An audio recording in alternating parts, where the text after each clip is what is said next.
Yo, what's up, everyone? Welcome back. So in today's video, guys, I'm going to show you how I managed to kill Ethereum versus US dollar. So before I start, this is the screenshot showing you my entry and where I already logged some of the profits that I got out of Ethereum versus US dollar, guys. Yeah. And by the way, I'm still involved in the trade as it is already in my first target, but then I didn't close. I'm still targeting the on the second take profit actually, of which is going to be here. So let me just show you how I got involved in this one. So we can all see that we're in a correctional phase, so meaning this is our correctional phase. We're anticipating the next one, of which here it was the previous impulsive phase, this one previous continuation, this one the previous impulse.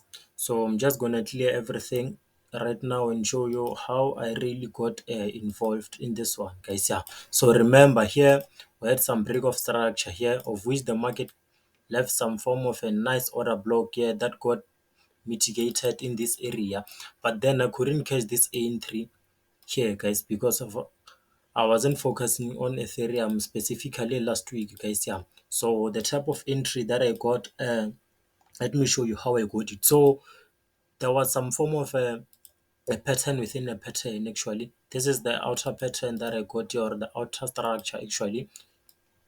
Here is gonna be the support of that outer structure.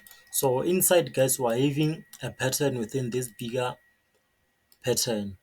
So this is the nice pattern that I got inside here, of which is it's really the one that got me involved out of this Ethereum, guys. Yeah.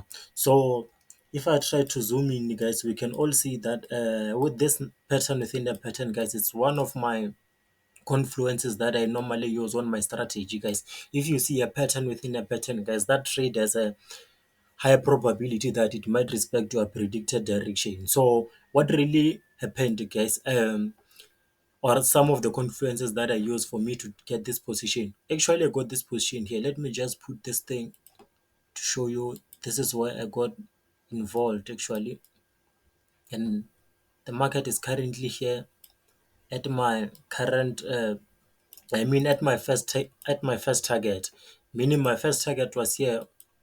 It is still here actually, but then I didn't close the profit. So this is the 90% rule of this inner pattern. So the reason why I got involved, guys, this is the first reason. We were on our first correctional pattern after the market broke out of this nice nice Falcon structure, Falcon pattern, guys. This one, it was our first continuation pattern, of which I said it before that the first continuation pattern, guys, has a high probability that it's gonna respect our predicted direction. So the other reason why I got involved in this position, guys, it is because of this nice inverse of a head and shoulder pattern, guys, that I got. The market is in the right shoulder of it. So I think those were the two confluences that I used. Those were the three confluences. The first one meaning it was this pattern within a pattern, the first Falcon pattern, I mean, or the first correctional pattern after the market broke out of this channel, and the last one, it was the form of a head and shoulder pattern, of which it's purely Falcon here, guys. For SMC, guys, it was because of this break of structure and this order block. I mean, and the market coming to mitigate this order block here. But then I wasn't involved actually in this entry, so that's why, like, here, my entry, I got the Falcon one. So this was supposed to be my SMC entry, but then I got a Falcon entry actually. So by the way, my overall target is this one actually, the 90% rule of this outer pattern that we're having. So for now, I locked my profit as I showed you on my screenshot. I think my profit is somewhere around here. Yeah, it's actually somewhere around here. The reason for locking my profit, guys, is because of I trade defensively, guys. I don't trade offensively. I don't want to give market its profit back. I should always be thankful for what the market is giving me, guys. Yeah.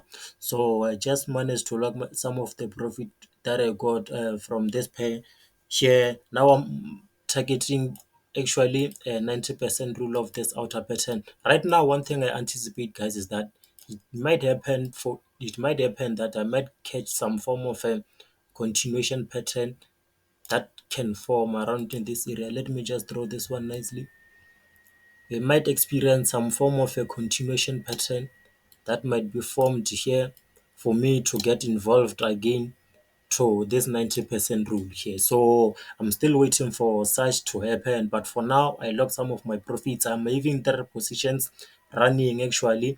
So I think I'm gonna put actually, I did lock profit on all the three pairs, but then I think on the one pair, I'm just gonna remove the stop loss at all here, of which because the market it might come and take me out here, guys. I'm not being greedy or something like that, but then I'm just gonna leave one position, maybe place a stop loss around this area as the market has that tendency of taking me out